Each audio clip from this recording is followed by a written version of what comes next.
বন্ধুরা, রাতের খাওয়া দাওয়া নিয়ে বসে গেছি। এখন এই যে গরম গরম রুটিতে ঘি লাগাবো আমি। এই যে এই বেশি পড়ে গেছে। হ্যাঁ, এই যে ঘি লাগাচ্ছি রুটিতে। ঠিক আছে, ঘি লাগানো রুটি হবে আজকে। আর তোমাদেরকে দেখিয়ে নি, দাঁড়াও, তারপর আবার বাকিটা লাগাই। এই যে সঙ্গে রয়েছে হলো ডাল ফ্রাই, অড়হর ডালের। এই যে বন্ধুরা, একদম অড়হর ডালের গাঢ় গাঢ় একদম ফ্রাই করেছি অড়হর ডাল। আর এটা ঘি লাগানো রুটি দিয়ে যা ব্যাপক লাগে না, মানে জাস্ট এক কথায় অসাধারণ, দারুণ লাগে। আমার ছেলে ভীষণ ভালো খায়। আমরা এটা একবার মনে হয় শিরডিতে গিয়ে খেয়েছিলাম না? হ্যাঁ, শিরডিতে সাই বাবার ওখানে গিয়ে খেয়েছিলাম। তারপর থেকে আমরা প্রায়শই করি, মাঝে মধ্যে করি, খাই, ভালো লাগে খাবারটা। আর অনেক রাত হয়ে গেছে আজকে, বুঝলে তো বন্ধুরা।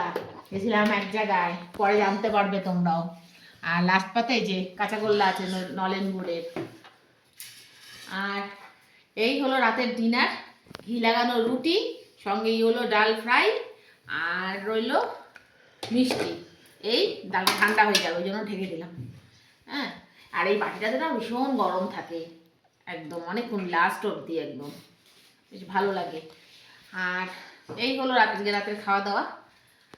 আর খাওয়া দাওয়াটা করে নিই, কেননা অনেক রাত হয়ে গেছে বন্ধুরা, প্রায় 11:30। এত রাতে আমরা খাই না, আমি যেন অল্পই খাবো। আর তারপরে আবার এইসব ছেলেও বলছে মা অল্প করে দেবে, বেশি রাত হয়ে গেছে। তো খাওয়া দাওয়াটা করে নিই, দেখা হবে তাহলে আবার খুব শিগগিরই নতুন আবার একটা ভিডিওতে। আর কোথায় গেছিলাম সেটা তোমরা জানতে পারবে, ক্রমশ প্রকাশ্য দেবো। অনেক ভিডিও জমেছে বন্ধুরা, মানে ছেলের একটু অসুবিধা বলে দিতে পারছি না, ওই জন্য দেবো, চেষ্টা করছি খুব শিগগিরই নিয়ে আসার তোমাদের সামনে। আর দেখা হবে খুব শিগগিরই তাহলে নতুন আবার একটা ভিডিওতে। ততক্ষণ জন্য ভালো থেকো, সুস্থ থেকো। আর তোমাদেরও যে নিশ্চয়ই ডিনার হয়ে গেছে, এত রাত হয়ে গেছে সবারই। আর টাটা বন্ধুরা, শুভরাত্রি।